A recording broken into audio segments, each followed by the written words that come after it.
Bienvenidos a este recorrido por la palabra de Dios, versículo a versículo. Soy el pastor Juan Carlos Segovia y juntos vamos a sumergirnos en las Sagradas Escrituras. Prepárate, Biblia en mano, corazón dispuesto y mente abierta porque comenzamos este viaje.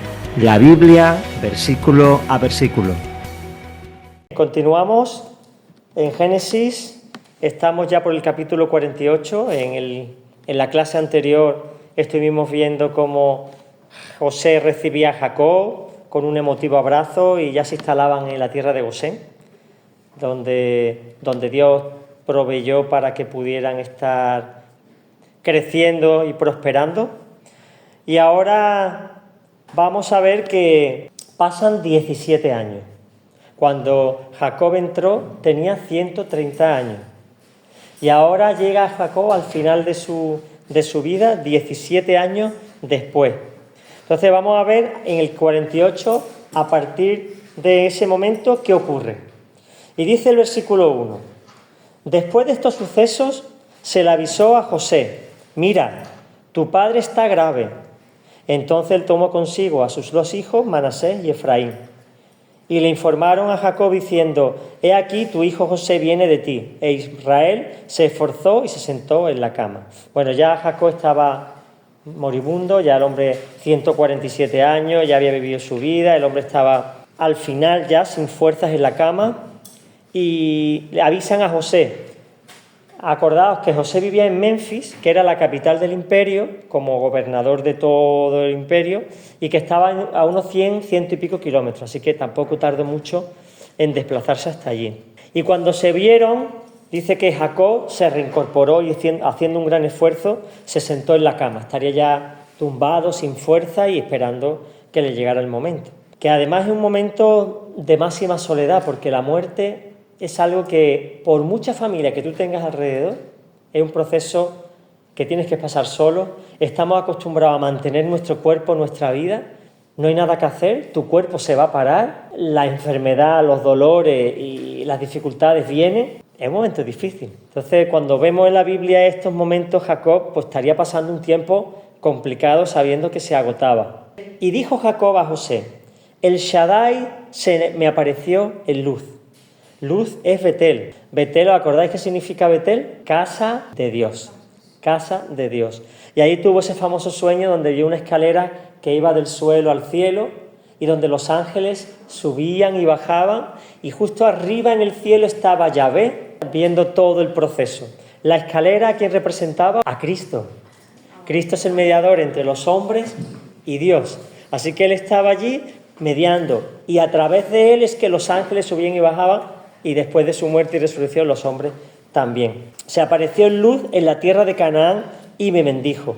Le dijo que de él nacería una gran nación, que sería prosperado, que igual que iba, volvería y que lo protegería en todo el tiempo. Y él hizo la famosa frase: si tú me provees, si tú me guardas, si tú me devuelves, tú serás mi Dios. No era una oración condicional, era una afirmación. Tú eres mi Dios, por lo tanto sé que me vas a proteger, me vas a proveer y me vas a volver a traer a la tierra. Y dice el 4, y me dijo: he aquí yo te haré fructificar, te multiplicaré, te pondré por congregación de pueblos, y a tu descendencia después de ti daré esta tierra por posesión perpetua. Promesa tremenda y eterna. Posesión perpetua. La tierra en la que ahora mismo está Israel siempre será de Israel. Ya después del año 70, donde por no haber aceptado al Mesías, Israel es disperso por todo el mundo, ahora en el 48, en mayo, vuelven a la tierra prometida. Y se cumple la promesa y ya nadie nunca más lo sacará. El anticristo intentará edificar el templo y gobernar desde el templo. Acordaos que en Apocalipsis dice que el dragón estaba esperando que la mujer diera luz, que la mujer era Israel, y ese niño era Jesús. Y dice que cuando nació, como vio que no podía, se enfureció y persiguió a la mujer, persiguió a Israel, y Dios la protegió en el desierto por 3 años y medio. Todo eso está hablando de que cuando el anticristo o Satanás a través del anticristo ataque a Israel, Dios protegerá a Israel para que no sea exterminado, porque el anticristo va a volver a intentar exterminar a la descendencia de Abraham, pero es posición perpetua. Nadie ha conseguido ni va a conseguir que Israel sea destruida por muchos fallos que Israel cometa, como está cometiendo. Pues bien, los dos hijos que te nacieron en la tierra de Egipto, está hablando Jacob a José, estamos en el versículo 5 del capítulo 48, antes de venir yo a vivir contigo en Egipto, serán míos, Efraín y Manasés, serán para mí como Rubén y Simeón. ¿Por qué los hijos de José van a ser adoptados por Jacob y ya no serán hijos de José? Van a ser hijos de Jacob. Además que no eran dos de los que tenía, eran los dos que tenía. Pues todo por algo interesante, porque el primogénito se llevaba doble porción de la herencia. Acordaos que Esaú le vendió a Jacob la primogenitura a cambio de un plato de lentejas. Con lo cual, Jacob se llevaba de la herencia de su padre Isaac doble porción. Ahora resulta que veremos que Rubén, que era el primogénito, se acuesta con Bilha, la concubina de Jacob. Entonces, por haber mancillado a su padre, es desterrado de la primogenitura. ¿Cómo hace Jacob para darle la primogenitura a José, que era el penúltimo? Dándole la herencia a sus dos hijos. Y si los dos hijos pasan a ser hijos de Jacob, cada uno se lleva una porción, por lo tanto Jacob se lleva doble porción. Fíjate cómo Dios hace para poner a José como el primogénito a través de sus hijos. Es tremendo. No sabemos si José tuvo más hijos después, la Biblia no lo menciona. Probablemente sí, ¿no? Es muy extraño que en aquella época no se tuvieran más hijos. Pero fijaros que todo fue una estrategia. Y también era una forma que tenía Jacob de quitar esa mancha que tenían esos niños. ¿Por qué? Porque su madre era egipcia, no era hebrea. Entonces, quitándole a José esos niños y pasando a ser hijos de Jacob, ya legalmente eran hebreos, aunque su descendencia por parte de madre fuera egipcia, pero eso se borraba. O sea que ahí había mucho más de lo que aparentemente parece. Y además otra cosa, pone a Efraín y después Manasés, pero el mayor era Manasés. ¿Quién era el mayor? ¿Esaú o Jacob? Esaú. ¿Pero quién se quedó con la primogenitura? El menor. Aquí ocurre lo mismo. Manasés era mayor que Efraín. Sin embargo, Dios pone a Efraín por delante de Manasés. ¿Por qué? Porque el criterio de Dios no es el natural, sino el corazón. Dios ve lo que hay en cada persona. Entonces, uno puede ser el primero, pero no ser el más apto para ocupar ese lugar. Por lo tanto, el Señor cambia. Y además, por otra cosa que hemos dicho a lo largo de todas las clases. ¿Quién fue el primer Adán? El marido de Eva. Pero, ¿quién es el Adán que hoy día es el primogénito de la creación? El segundo Adán. ¿Quién es? Jesús. Así que Dios, a través de los patriarcas, ha estado mencionando de que el primero no será el segundo Adán. Por eso, tantos patriarcas se le cambió el liderazgo y la primogenitura. En este caso, también. Así que fijaros cómo Dios va hablando a través de lo natural para revelar lo sobrenatural. Por eso dice, serán para mí como Rubén y Simeón, los dos hijos primero que tuvo. En cambio, la descendencia que habrás engendrado después de ellos serán tuyos. Y en nombre de sus hermanos recibirán su heredad. Luego, estos dos son míos y los que tengas ya son para ti. Ahora, ¿dónde vivieron Efraín y Manasés? Probablemente se quedarían con José. Y cuando José muriera, se unirían a las tribus que saldrían de Egipto 400 y pico años después. Así que en principio se quedarían con su padre. Cuando cambia el gobierno por una nueva dinastía egipcia que ya no conoce a José, seguramente la descendencia de José sería desterrada y se unirían a todos los demás tribus que estaban en la tierra de José, preparándose para la venida de Moisés. En cuanto a mí, dice el versículo 7, cuando venía de Padán Aram, se me murió Raquel en la tierra de Canaán. Padán Aram era la zona donde Jacob vivió muchos años, ¿verdad? Y también Labán, que estaba allí. Dice que allí se murió Raquel en el camino, como a media lengua para entrar en Efrata, y la sepulté allí, camino de Efrata, hoy Belén. Así que Raquel está en Efrata, y Efrata es una zona donde el pueblo de Belén o la ciudad de Belén está, ¿verdad? Y de hecho hay algunas profecías que hablan de Efrata, pero está hablando de Belén por el nacimiento de Jesús y por la matanza de los niños allí en Belén. Y viendo Israel a los hijos de José, preguntó, ¿quiénes son? Y la pregunta que nos hacemos, ¿no los conocía? ¿Por qué pregunta quiénes son? Bueno, hay dos motivos. Y José responde a su padre, son mis hijos que Elohim me dio aquí, en Egipto. Le dijo, acércamelos para que los bendiga. Y aquí viene el primer motivo por el que no reconoció. Primero, los ojos de Israel estaban pesados a causa de la vejez y casi no podía ver. Así que uno de los motivos es, ¿quiénes son estos dos que te acompañan? Hay que entender que habían pasado 17 años desde que Jacob vio a sus nietos y eran pequeños. 17 años después ya son adolescentes o hombres. Así que él, por la vejez, no los veía y porque ya habían cambiado y probablemente en esos años no lo había visto. Y dijo Israel a José, no contaba con ver tu rostro y fíjate, Elohim me ha hecho ver también tu descendencia. Dios es fiel, Dios es bueno y cuando ya uno pierde la esperanza, Dios siempre bendice. Así que nunca hay que perder la paciencia, como el Señor nos ha dicho en varias ocasiones. Cuidado con la impaciencia de Saúl, cuidado con la relajación del rey David, cuidado con la vanidad del rey Salomón. Seamos pacientes, vigilantes y humildes como el Rey de Reyes y el Señor de Señores, Jesucristo. Cuando nos impacientamos solemos cometer errores, pero el Señor dice que Dios no retrasa su promesa, sino que lo que ha dicho se cumplirá en el momento adecuado. Entonces José se los retiró de la rodilla. ¿Qué significa esta frase proverbial? Es que entregó sus hijos para que lo adoptara Jacob. Salió de su seno legalmente, sacarlo de la rodilla es como de tu familia, de tu casa, y se lo entrega a Jacob el padre. Y se postró con su rostro a tierra. Esto no es adoración, es una reverencia que era muy habitual allí en Oriente, donde se arrodillaban y se postraban, y en este caso, ante su padre como reconociendo la autoridad. Fijaros el respeto. Llamaba a los padres de Señor. Y hoy día la irreverencia ante los padres, los maestros, los policías, los jueces, los pastores. No es reverencia. El diablo ha ido quitando importancia a lo que es la autoridad. ¿Por qué? Porque sabe que de Dios sale toda la autoridad.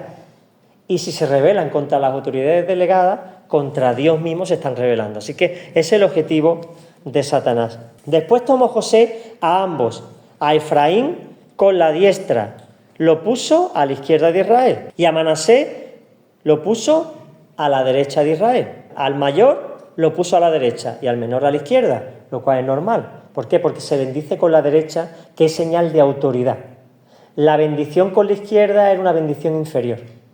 Por eso siempre se pone la mano derecha como señal. Israel extendió su diestra y la puso sobre la cabeza de Efraín, o sea, al revés.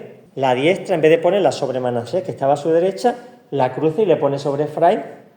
El menor, y su izquierda sobre la cabeza de Manasés, cruzando adrede, y esto es importante, los brazos, aunque Manasés era el primogénito y era el mayor. Y bendijo a José diciendo, Ja Elohim, en cuya presencia anduvieron mis padres Abraham e Isaac, Ja Elohim, o el Dios que me ha pastoreado desde que existo hasta este día. Qué bonito el que él pueda reconocer que lo ha pastoreado el Señor. Lo ha cuidado, lo ha guiado, lo ha protegido, lo ha alimentado. Por eso, hermano, en la iglesia el pastor es Jesús. Él es el que realmente nos lleva a sus pastos, porque Él es el pasto, Él es la puerta, Él es el pastor. Él es todo esto que nos lleva a esa abundancia. El ángel que me liberta de todo mal, bendiga a estos jóvenes. Se ha perpetuado en ellos mi nombre y el nombre de mis padres, Abraham e Isaac, y aumenten hasta ser una multitud en medio de la tierra. Hay que entender que esta bendición fue privada. Normalmente, cuando el padre estaba a punto de fallecer, convocaba a toda la familia y empezaba a repartir bendición. pero a José lo llama aparte y a sus hijos en privado. Eso denota una bendición espectacular. Claro, José pagó el precio que no pagaron los demás. Sufrió durante 13 años exilio, esclavitud, cárcel, todo injustamente. Y Dios lo levanta, no solamente en el gobierno de Egipto, sino en Israel como autoridad. Así que lo bendice. Y mira, el 16 dice: el ángel que me liberta de todo mal, bendiga a estos jóvenes. Sin saberlo, estaba hablando de Dios Padre y de Dios Hijo, el ángel de Yahvé, el Cristo preencarnado. La relación que Jacob estaba teniendo era con Jesucristo. Y así lo llama el ángel, el enviado de Yahvé. Y dice el 17 algo interesante: pero José, viendo que su padre había colocado la diestra sobre la cabeza de Efraín, le desagradó. No se ha dado cuenta, mi padre se ha confundido, y asió o cogió la mano de su padre para cambiarla de la cabeza de Efraín. Pero acordaos que lo dijo adrede. Mientras decía a su padre: así no, padre mío, porque este es el primogénito, pon tu diestra sobre su cabeza. Pero su padre rehusó y dijo: lo sé, hijo mío, lo sé. También él llegará, Manasés, a ser un pueblo. También será grande. Sin embargo, su hermano menor será más grande que él. Y su descendencia llegará a ser una multitud de naciones. Efraín llegó a ser la representación de toda Israel, no de Judá. Cuando, por culpa de Salomón, se parte el reino en dos, Judá se queda al sur y las 10 tribus restantes se van al norte. Y fue cogiendo tanto protagonismo que a veces a Israel del norte se le llama Efraín en algunas profecías, porque tomó mucho protagonismo y aquí estaba ya profetizado. Por eso fue mayor que Manasés. Manasés fue mucho menor, una tribu mucho menos relevante en lo que es el territorio. Y aquel día los bendijo, diciendo: por ti bendecirá Israel, diciendo: Elohim te haga como a Efraín y como a Manasés. Y colocó a Efraín delante de Manasés. ¿Qué significa por ti bendecirá Israel? Está diciendo: esta bendición que yo estoy haciendo va a ser el modelo a partir de ahora de la bendición del mayor al menor, donde no solamente sea una bendición a corto plazo, sino una bendición eterna. A partir de ahora todo el patriarcado bendecirá no para este tiempo, sino hasta el final, donde el Mesías aparecerá y tendrá un reinado eterno. Y dijo Israel a José: he aquí, yo estoy por morir, pero Elohim estará con vosotros y os hará volver a la tierra de vuestros padres. Promesa. Veremos que él, cuando muere, lo embalsaman y se tira 300 años en Egipto. Cuando ya salen es cuando al final entierran a Jacob en la cueva de Macpela, que es donde estaba Abraham, Sara, donde estaba Isaac y Rebeca, y donde estaba Lea, su esposa, pero no Raquel, porque Raquel fue enterrada, ¿dónde? En Belén, Efrata, camino de Belén, en esa zona que es donde él la entierra. Y yo te entrego una porción mejor que a tus hermanos, la cual tomé de la mano del amorreo con mi puñal y mi arco. No es que el amorreo, él hubiera luchado, Jacob no luchó nunca con nadie, era un hombre de tiendas, un hombre tranquilo, no era guerrero, no era Abraham ni Isaac, aunque tampoco ellos eran grandes guerreros, pero habla de que con su puñal y su arco defendió sus posesiones y ahora le entrega a ellos lo mejor, doble porción, por ser el primogénito legalmente. Aunque hay que entender, y luego lo veremos, que Judá toma el liderazgo patriarcal. En el 49 dice: y llamó Jacob a sus hijos y dijo, ya había terminado con ellos y ahora llama al resto. Reuníos y os anunciaré lo que os acontecerá en los postreros días.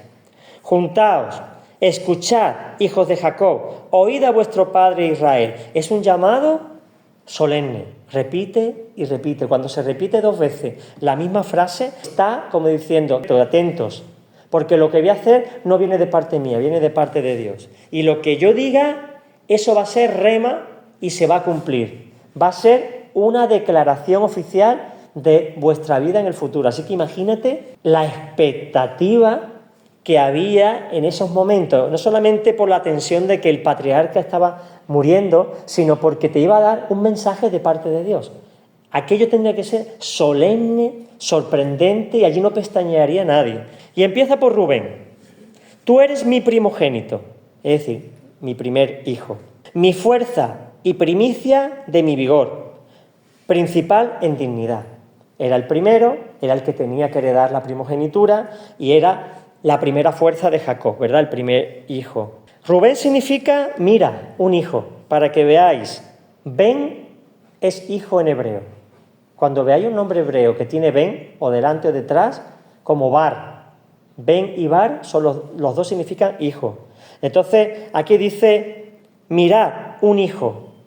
Ru es atento, un hijo. Era el primer hijo que tuvo Lea, así que fue la novedad en toda la familia. Y fue principal en dignidad, principal en poderío, como empoderado por ser el primogénito. Incontrolable como las aguas, y aquí ya menciono una debilidad. No se controlaba, era impulsivo, no era una persona reflexiva, sino que actuaba conforme a su corazón. Y por eso le dice, no serás el principal, pues subiste al lecho de tu padre y lo profanaste. Mi tálamo escaló, una expresión profética de decir, subió a mi alcoba y profanó mi honra. Él se acostó con Bila, no sé si fue consentido o sería una violación, no sabemos, el caso es que deshonró a su padre y por tanto perdió la primogenitura, algo que era sagrado y muy importante. De Simeón y Leví dice, son hermanos, sus cuchillos son armas de violencia. ¿Por qué? Porque ellos fueron los que mataron en Siquén a todos los varones por haber violado a su hermana Dina.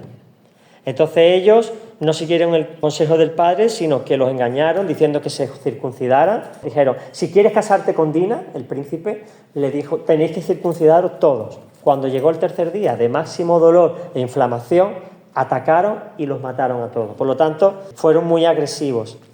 En su consejo no entre mi alma, o sea, en lo que estén planificando no quiero yo saber nada, dice Jacob y probablemente el Señor. Ni mi espíritu se junte a su asamblea. ¿Por qué? Porque están conspirando. Sigue diciendo, pues en su furia asesinaron varones y en su temeridad desjarretaron bueyes. Desjarretar es cortarle los tendones de las patas traseras a los bueyes, con lo cual lo inutilizan y no pueden andar. En cierto modo, al cortarle el prepucio a todos, lo inhabilitaron a todos, ¿no? Es una extrema crueldad. Maldita sea su cólera. Atentos. Jacob nunca maldice a sus hijos, maldice sus debilidades. Dios no quiere que maldigamos, al revés, quiere que bendijamos al que nos maldice. Maldita sea su cólera, que fue fiera, y su furor, que fue cruel. Los dividiré entre Jacob y haré que se dispersen en Israel. Simeón se quedó en territorio de Judá y se fue difuminando hasta que prácticamente desaparece. Se dispersa entre los judíos. Y se cumple la profecía. Simeón deja de tener protagonismo. A ti, Judá, y aquí viene otro de los patriarcas, y este sí que cogió la bendición, porque de él viene el Mesías. José recibió el patriarcado por la primogenitura, pero Judá recibe la bendición. Te alabarán tus hermanos. Judá ha sido prácticamente Israel, ¿verdad? Y cuando se encuentra Jesús con la mujer samaritana, le decía, vosotros no sabéis lo que adoráis, nosotros sí, porque la bendición viene de los judíos. Fíjate la bendición y la promesa que le da Dios a Judá. Te alabarán tus hermanos, tu mano en la cerviz de tus enemigos. Es decir, tendrás dominio sobre tus enemigos. Se postrarán ante ti los hijos de tu padre. O sea, que tendrá predominio sobre todos ellos. Cachorro de león es Judá.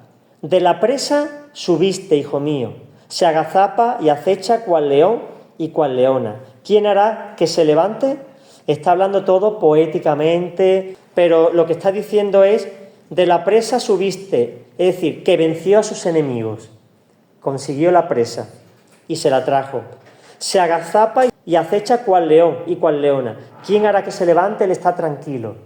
Y Judá ha sido la tribu que ha estado mejor posicionada, que ha tenido más poder. De hecho, David fue rey primero de Judá y después de todo Israel. Por eso David también viene de la descendencia de Judá. No será quitado el cetro de Judá. ¿Sabéis lo que era el cetro? El bastón de mando, la autoridad. Seguirá siendo el que mande.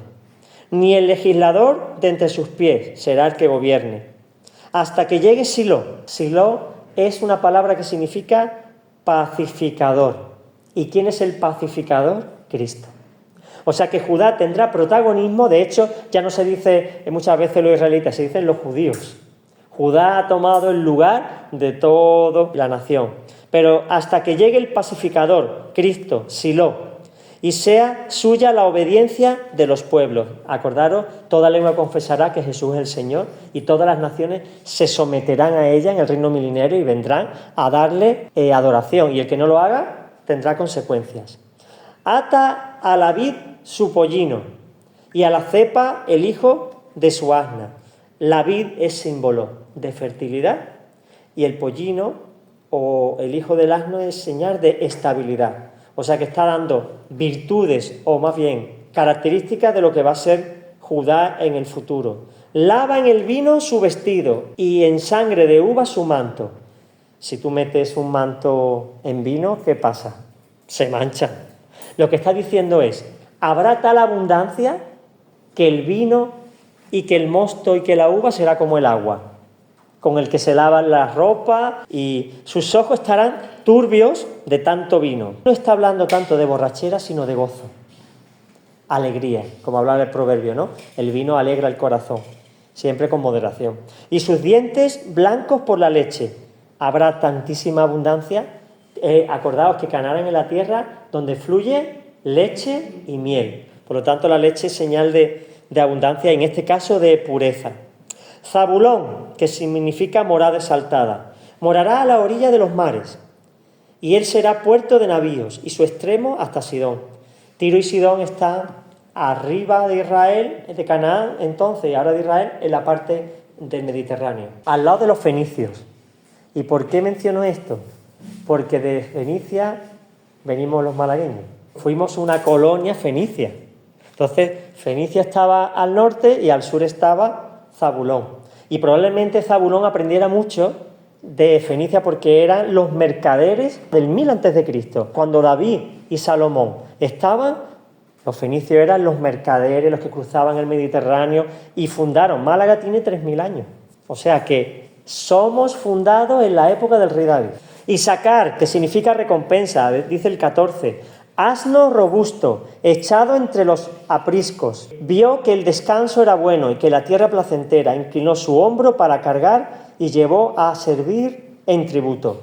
Básicamente lo que viene a decir es que eran muy trabajadores, gente muy esforzada y muy sabia. De hecho, se ha considerado Isaacar como gente sabia a la que consultarle. Y vemos ahí como en la época del rey David tenían fama de esto. Y cuando dice llegó a servir en tributo, no es que fueron esclavos de nadie, sino que eran muy serviciales y siempre estaban ayudando a las otras tribus en sus tareas. Dan es la única tribu que no aparece en Apocalipsis. Desde el principio fueron unos idólatras y en Apocalipsis fueron desterrados. Dan juzgará a su pueblo como una de las tribus de Israel. Sea Dan serpiente junto al camino, víbora junto al sendero, que muerde los talones del caballo y su jinete cae hacia atrás. Por tu salvación espero, oh Yahvé. Y esta frase es misteriosa, porque está hablando que será como una víbora, como una serpiente, no tanto como serán diabólicos, pero sí que serán astutos. Habla de astucia, ¿no? Un pueblo astuto. Pero al final Jacob hace una oración por ellos, que no lo hace por el resto, dice, por tu salvación espero, oh Yahvé. Espero en ti por la salvación de Dan.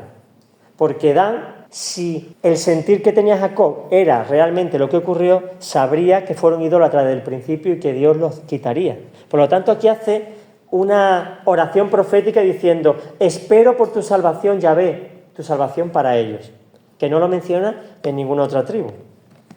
Gad, salteadores lo asaltarán, mas él asaltará al final. Gad significa buena suerte, fortuna, ¿no? Y fueron guerreros muy fuertes. El pan de Aser es sustancioso.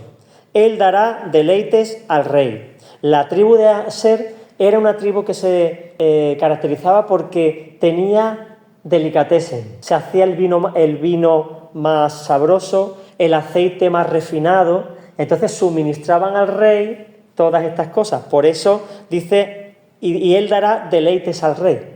pero básicamente el vino y el aceite de oliva era lo que suministraba. Neftalí es cierva suelta que está dando hermosísimas crías. Este habla de un pueblo libre, un pueblo que tenía una gracia especial, gente que disfrutaba de la vida, que era libre y que trabajaba, como decía Salomón en Eclesiastés, todo es vanidad, que el obrero coma de su trabajo, porque eso es el temor de Yahvé. Y no haya afanes, como le pasó a él, que se afanó con las mujeres, se afanó con el dinero, se afanó con la sabiduría, y nada le satisfizo, solamente el temor a Yahvé. Dice el 22, retoño fructífero de José, y aquí viene ya el primogénito. Retoño fructífico junto a la fuente, cuyos vástagos trepan sobre el muro, es decir, frondosos.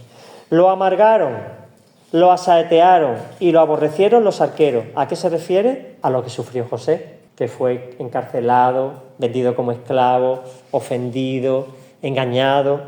Y también a Jesús, que también José es tipo de Cristo. Por lo tanto, está hablando paralelamente. Lo amargaron, lo asaetearon, lo aborrecieron los arqueros, ¿no? Mas su arco permaneció infirme. A pesar de los ataques, a pesar de los agravios, a pesar de la injusticia, preservó Dios su vida y lo elevó. Y eso es lo que está haciendo Dios con Cristo, ¿verdad? El Padre. Llegará el día en que la tierra sí lo reconocerá. Porque ahora mismo, en la tierra, ¿quién reconoce a Jesús como su Señor y Salvador? ¿La Iglesia? Fuera de la Iglesia, nadie. Y la Iglesia es un pequeño remanente. La inmensa mayoría de la humanidad no lo reconoce como Rey. Pero llegará el día, el que quiera estar aquí tendrá que reconocerlo. ¿Por las buenas o por las malas? Y cuando el diablo sea suelto, el dragón sea suelto al final del milenio, Dios probará quién en el milenio se sujetó a Cristo por amor a Él, por humildad y por sujeción, o a la fuerza porque no le quedaba más remedio, porque el que no adorara a Cristo tendría maldición en su tierra. Por eso era necesario volver a probar a la humanidad con todo eso. Y dice, y fueron fortalecidos los brazos de sus manos, por las manos del fuerte de Jacob. ¿Quién fortaleció a José? Su arco permaneció firme y fueron fortalecidos los brazos de sus manos por las manos del fuerte de Jacob. ¿Quién es el que fortaleció a Jacob? Elohim. Por lo tanto, está diciendo que José sobrevivió, fue fortalecido y colocado en preeminencia por él. Y de allí el pastor, ¿quién es el pastor? Cristo. La piedra de Israel, Cristo. Por el Dios de tu Padre, quien te ayudará, por el Shaddai, que te bendecirá. Aquí menciona la Trinidad entera, ¿verdad? Al Padre y al Hijo. Y el Espíritu Santo, que es la mano que obra en todo esto. Así que, con bendiciones de los cielos arriba, lluvia que alimenta los campos. Con bendiciones profundas de abajo, pozos y acuíferos. Con bendiciones de los pechos y de la matriz, la fertilidad de la procreación de los animales. Las bendiciones de tu padre, Jacob, han sobrepasado las bendiciones de mi antepasado, Isaac y Abraham. ¿Por qué? Porque se han multiplicado la descendencia. Ya no es 1, ahora son 12. Por lo tanto, han sobrepasado las bendiciones para Jacob hasta el límite extremo de los collados eternos. Parafraseando, bendición hasta el fin. No habrá final en la bendición de Dios. Y nosotros estamos dentro de esas bendiciones. Sean ellas para la cabeza de José y para la coronilla del consagrado entre sus hermanos. O sea, José es recompensado de 1000 formas por todo lo que sufrió. Lo que estás padeciendo por causa del Evangelio, por muy pequeño que sea, va a tener su recompensa. Dios no se va a olvidar de lo que has hecho. No va a olvidar y no lo va a compensar con las cosas malas. O sea, si te arrepientes, Dios te perdona y no va a considerar los errores tuyos, va a considerar todo aquello que has estado haciendo todos estos años. Y el último, Benjamín, lobo depredador. En la mañana devorará la presa y por la tarde repartirá despojos. Estos también estuvieron con Judá, pero tuvieron poca repercusión. Eran guerreros y significa hijo de la diestra. Porque Raquel, cuando da a luz Benjamín, va a morir desangrada y le llama Menoni, hijo de angustia, hijo de sufrimiento. Y el padre dijo, no, que se llame Benjamín. Todas estas son las 12 tribus de Israel. Y esto es lo que les predijo su padre, bendiciéndole a cada uno según la bendición que le corresponde. La declaración de bendición está dada. Y a partir de aquí ya Dios empieza a obrar dirigiendo a cada tribu hasta alcanzar la promesa que Dios le ha dado.